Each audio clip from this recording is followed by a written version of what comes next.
شخص کا دوسرا چہرہ تلاش کرنے کی کوشش نہ کرو، تمہارے لیے یہی کافی ہے کہ اس نے تمہارا احترام کیا اور اپنا چہرہ تمہارے سامنے پیش کیا۔ جو مقام شکوہ کا ہوتا ہے وہی مقام شکر کا بھی ہوتا ہے، لیکن ہم اس مقام پر شکوہ جلدی اور شکر دیر سے ادا کرتے ہیں۔ ہر بات میں خیر ڈھونڈا کریں اور الحمدللہ کہنے کی عادت اپنا لیں۔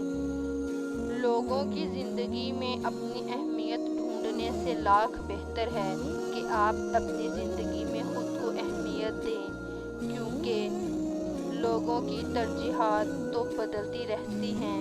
آپ خود کو لوگوں کے معیار تک لانے کے چکر میں اپنا معیار ہی گنوا دیتے ہیں، اور پھر بچتا ہے تو بوسیدہ سی ہماری ذات۔ خود کو بوسیدہ ہونے سے ہم خود ہی بچا سکتے ہیں۔ کچھ لوگوں کے پاس جذبات کی کنجیاں ہوتی ہیں، جب چاہا ہنسا دیا، جب چاہا اداس کر دیا، اور ہم کتنی آسانی سے انہیں میسر آ جاتے ہیں کیونکہ ہمیں ان سے محبت ہوتی ہے۔ جو تھپڑ انسان کو اس کے مخلص ہونے پر پڑتا ہے وہ اس کو بدل کر رکھ دیتا ہے۔ زندگی کی الجھنیں شرارتوں کو ختم کر دیتی ہیں اور انسان سمجھتا ہے کہ وہ سمجھدار ہو گیا ہے۔